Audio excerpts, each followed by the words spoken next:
Selamat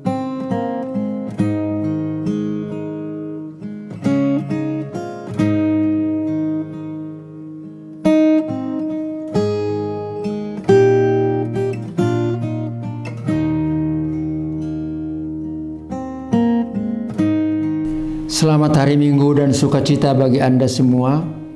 Tuhan memberkati. Allah itu sungguh amat baik. Kasih-Nya selalu melindungi, menyertai kita hari lepas hari.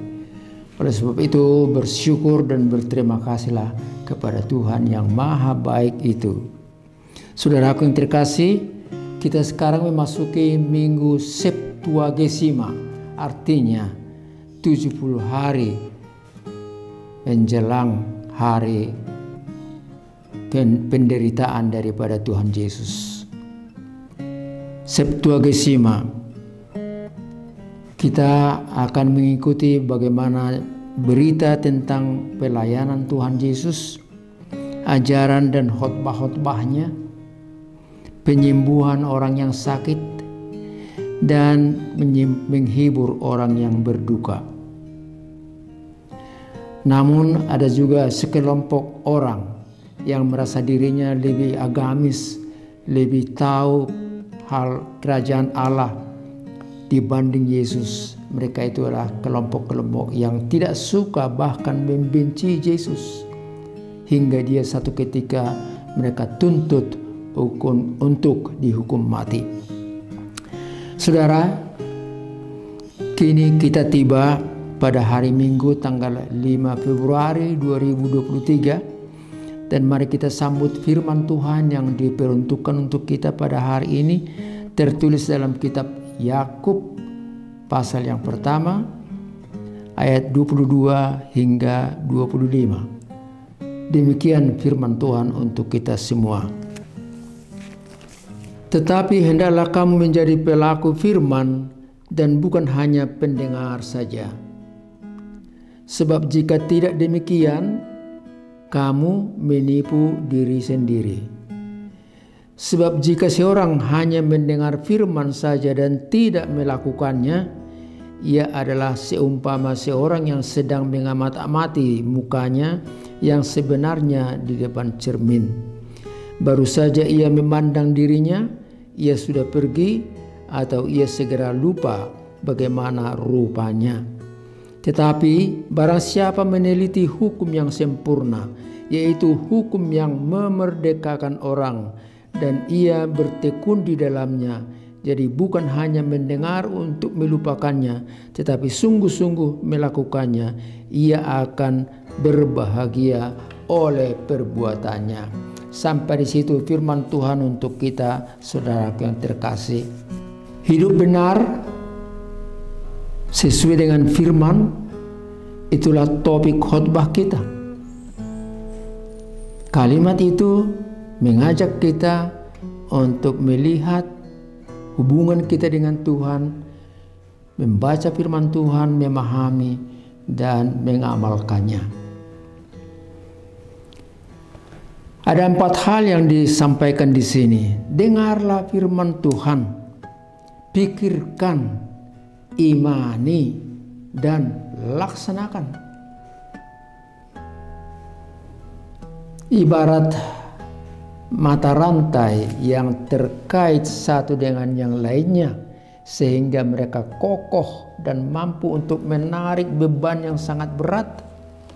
Demikianlah gambar daripada hidup kita, mendengar, mengimani, menghayati, dan mengamalkan. 4 hal serangkai yang tidak boleh dipisahkan, apalagi dilupakan. Saudara, banyak hal yang kita dengar, tetapi tentu saja kita harus teliti. Kita dengar berita-berita kriminal, perang, tindak kejahatan, penipuan. Tentu kita harus teliti. Dari media elektronik, kita melihat ajakan untuk membeli barang kosmetika, obat, dan lain-lain. Oleskan, maka wajahmu akan putih merona dalam waktu singkat. Makanlah, maka dengan obat ini kamu menjadi kuat, menjadi sehat, sendi-sendimu menjadi sehat, kamu boleh turun naik tangga dan tidak menjadi persoalan apa-apa. Saudaraku, apakah hidup segampang itu? Dan saya jawab, hidup ini bukan seindah atau segampang oleh iklan yang kita saksikan. Nyatanya banyak hal yang kita rindukan. Penyakit yang diobati tapi sungguh tak sembuh-sembuh. Yang perlu kita diajak untuk tabah dan kuat dalam hidup ini.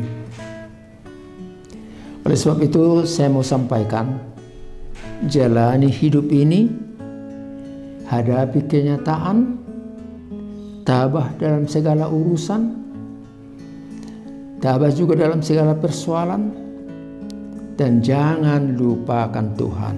Jangan lupakan Tuhan, dengar firman-Nya dan lakukanlah kehendak-Nya.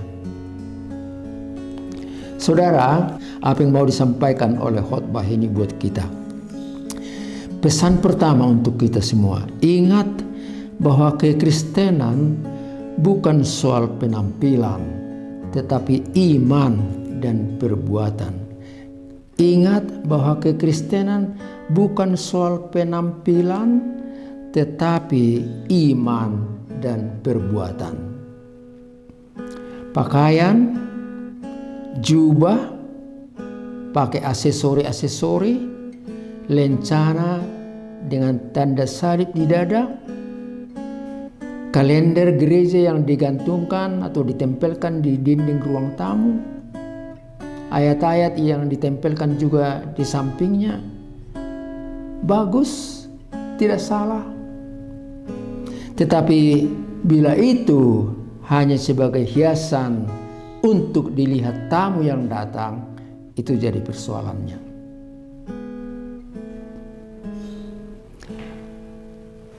Lukisan Tuhan Yesus di Taman Getsemane digantungkan di ruang tamu. Tapi maksud gambar yang baik itu menjadi sirna apabila penghuni rumah itu, suami istri, ribut berbantah-bantahan, dan juga anak-anak ribut, dan bahkan kadang-kadang marah-marah. Kata-kata yang diucapkan kadang-kadang bohong. Tidak ada lagi arti daripada gambar tadi. Saudara, nas kita pada ayat 22 di awal khotbah ini mengatakan, hendaklah kamu menjadi pelaku firman dan bukan hanya pendengar. Hendaklah kamu menjadi pelaku firman dan bukan hanya pendengar. Seperti seorang yang di depan cermin memperhatikan wajahnya, ya, memperbaiki apa yang kurang di situ, make-upnya dan lain-lain. Tapi bila dia lewat dari cermin itu, tentu dia tidak melihat wajahnya lagi. Hanya sekejap, hanya sebentar tatkala dia di depan cermin. Sesudah itu hilang. Kalau kita aplikasikan demikian, saat dalam ibadah dengar firman yang dikhotbahkan, puji Tuhan, amin. Demikian sambut-sambutannya, karena diajak oleh pengkhotbahnya, ada amin, amin, amin. Dan kita mengatakan haleluya, haleluya. Tetapi barusan keluar dari pintu gereja itu, haleluya, haleluya, semua sudah menjadi lupa. Kembali kepada kebiasaan, kembali kepada tradisi, kembali kepada habitatnya. Saat beribadah, berdoa, mohon pengampunan dosa, seseorang boleh berdiri mengikuti doa pengampunan itu, sedih, matanya terurai dengan air mata. Dia merasa bersalah dan bertobat. Tapi saya sudah keluar dari pintu gereja, saya sudah amin-amin dari kebaktian itu. Setelah dia melihat orang yang dibencinya, maka kumatlah amarahnya. Di gereja dia tobat, tapi di luar amarahnya kumat. Kristen tomat, Kristen yang awalnya bertobat, tapi kemudian kumat lagi melihat musuh-musuhnya. Saudaraku yang terkasih, pesan yang kedua bagi kita berbunyi, hiduplah dalam kasih dan berbahagialah kamu bila kamu melakukannya. Hiduplah dalam kasih dan berbahagialah kamu bila kamu melakukannya. Firman Tuhan di penghujung khotbah ini pada ayat 25 dikatakan demikian. Barang siapa meneliti hukum yang sempurna, hukum yang memerdekakan itu dan melakukannya, ia akan bahagia. Hukum yang sangat-sangat mendasari hidup ini. Hukum yang sangat ditentukan oleh Tuhan untuk melihat, menguji kualitas daripada seorang orang Kristen yang percaya. Hukum yang mengatur hubungan dengan Tuhan dan juga dengan sesama manusia.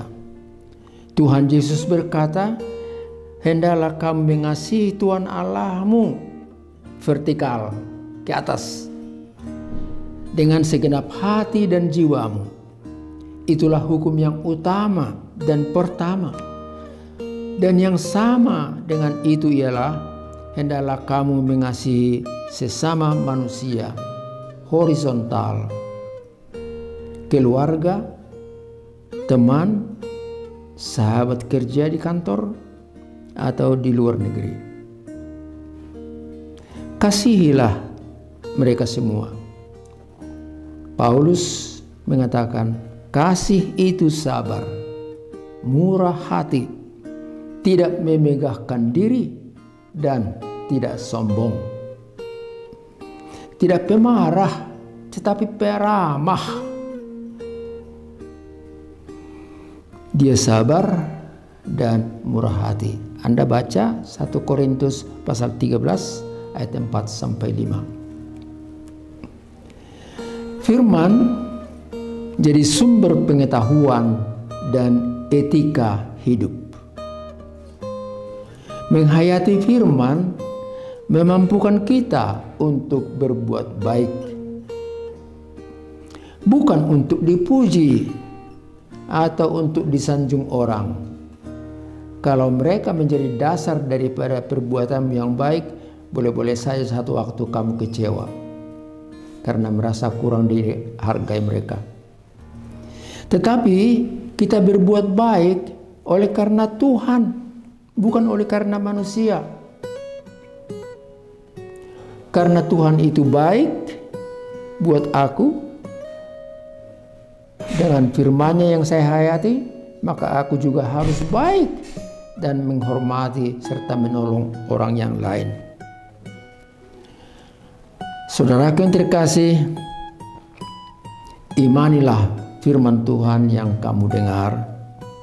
Amanlah hati, amanlah keluargamu, amanlah juga temanmu sekerja bila kamu menghormati firman Tuhan. Amanlah juga gerejamu, bangsamu, negaramu. Mereka akan rukun dan damai, setara, saling menghargai dan saling menghormati bila mereka menghormati atau taat akan hukum kasih itu. Saudaraku yang terkasih, sampai di sini pertemuan kita pada kesempatan ini. Tuhan yang Maha Baik memberkati saudara semua yang selalu setia dan dengan senang hati mengikuti khotbah-khotbah ini dari minggu-minggu kemarin juga untuk hari ini bahkan seterusnya. Sampai di sini pertemuan kita. Mari kita berdoa. Terpujilah nama-Mu Allah Bapa di sorga yang selalu mengingatkan kami bahwa kekristenan kami bukan dilihat dari hal-hal luar, dari soal pakaian, aksesoris yang kami pakai, juga gaya-gaya pakaian yang lain. Tapi Tuhan mengingatkan kami bahwa hidup ini bukan soal luar, tapi soal iman, soal hati di dalam diri kami. Biarlah firman-Mu yang kami dengar boleh bertumbuh, berdiam, berkembang dalam hati kami. Dan oleh karena firman-Mu itu, kami boleh berbuat sesuatu yang berguna untuk orang lain karena Tuhan. Oleh karena itu, karena Tuhan mencintai mereka, maka kami juga berbuat baik kepada mereka. Berkatilah keluarga kami di sini, yang semua mereka yang ikut kebaktian ini. Berkati juga gereja-Mu di mana mereka melayani. Berkati juga pemerintahan kami Tuhan. Ampuni kami dari segala dosa dan kekurangan kami. Kami menyadari bahwa kami sering mendengar, tetapi payah, susah terkadang untuk melakukan. Allah Bapa, terpujilah nama-Mu di dalam Kristus Yesus. Anugerah dari Tuhan kita Yesus Kristus, kasih setia Allah Bapa, serta persekutuan dari Roh Kudus bersama dengan saudara-saudara sekalian. Amin.